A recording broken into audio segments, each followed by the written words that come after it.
All right, Sephora here. So in this video, I'm going to be going over how to set up a Google assignment in Canvas.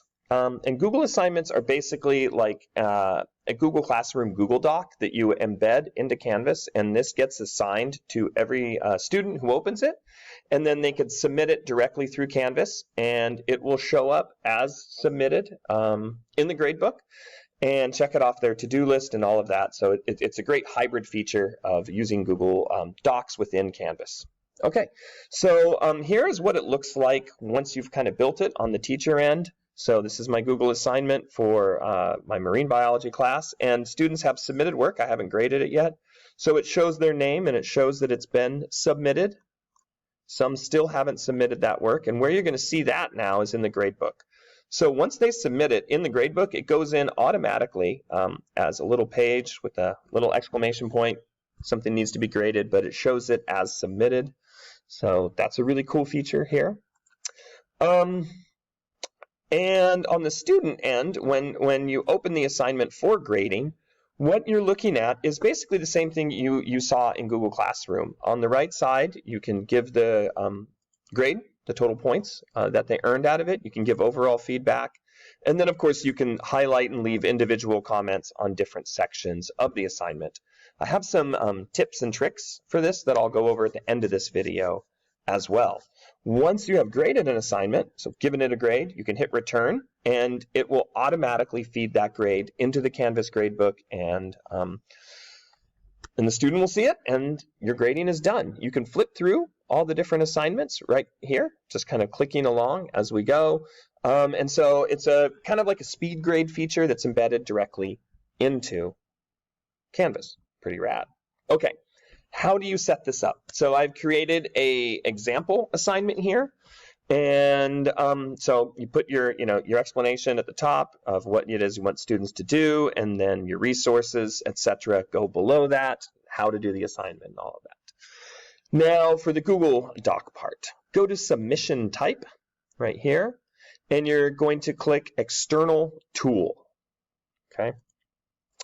Now a search bar comes up, and you need to find which external tool it is, and it's this Google one, so I'm going to type in Google. Now, scroll down, and you need to select Google Assignments LTI 1-3. This is the least intuitive feature of this whole process. You just have to remember what it is. Write it on a sticky note. Once you do it a few times, you get it, you got it, you're good. But for now, Google Assignments LTI 1-3, click on that. You then wait, and you link it to your school account. So you're going to pull from your school Google Docs. Now here we're in the Create an Assignment window. A few things you need to do here. First, you need to attach a document. So find out what document it is that you want to attach. If it is just a blank sheet of paper, you need to open up a Google Doc that's a blank sheet of paper and just write like assignment, template or something like that. Give it a label so that it saves it for you. Now, I use sort of pre-formatted Google Docs where I type in questions and directions for students. These are like classic handouts that I would hand out in class. Now, students can do them electronically. So I've assigned it. Each student gets a copy. That's an automatic feature that's built in. So the minute that student opens this document, it will create a copy of it with their name on it, and it'll automatically be shared with you, just like Google Classroom. Check for plagiarism. You can turn this feature on, but I've heard that it only works about 3 times in a trimester. You're allowed to use it. So I have my own method for checking for plagiarism, which I'll share with you at the end of this video. Okay, give it the points you want to give it, and give it a due date. I've talked about due dates in another video. Due dates are important, but you can also set up the assignment to be open all the way through the end of the trimester, even though it has a due date as well. There we go. Okay, and now you're going to hit Create. There's one more thing you need to do here and keep in mind before you exit out of anything. It'll take you back to where you started, and do not hit Cancel. You must hit Select. Hit Select. This finalizes the deal. If you were to hit Cancel here, because you think you're kind of repeating steps, you'd have to do it all over again. So hit Select. Now you'll see an address in here that links it to it. and then go down. Again, give it a due date. That's the date you want students to turn it in by and the date you're going to start grading it on, whether or not you take away points for late work or whatnot. Available from is just the date, when you launch it, but this part is important. On the until date, put it as the end of the trimester. That way students and parents can go back and see their work and see the assignment. And points up here, I'm just making this part up, put it in the right category, and hit save. Okay. Now what you should see is at the top of the assignment, the instructions for the assignment, any resources you've put in there, and then the Google Doc will be linked below. The student would have to open up the Google Doc, and then it would create it in their name, and they would hit submit. But this is from the teacher's view, what it looks like as well. Now, again, when you are assigning a Google Doc, it's important that you already have a document made that you're going to be assigning. Even if it's a blank document, you need to at least create a blank document with the title as a template that you would assign. And there's different ways to do this. I have a question sheet that students then have to fill in the blank answers on, and this is what I have assigned to students, and then this is what it looks like when they submit it. So this is all the students' work in here, and then I can make comments on it and grade it. And it goes right into the grade book. It's super fast and super Scooby. Okay, couple tips and tricks, and then we're done. Okay, commenting. So as I go through some of these assignments, I'm going to end up making the same comments again and again, potentially, on student work. Maybe they need to add more detail. Maybe they need to use complete sentences.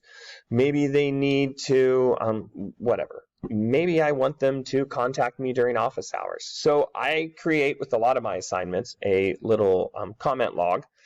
And I just started one for one of my biology quizzes. These are common comments that I make. So instead of typing that comment every time, I can roll over to the comment log, grab it, and then I can go to the student work and say, hey, right in here, I need you to, and I can paste in that comment.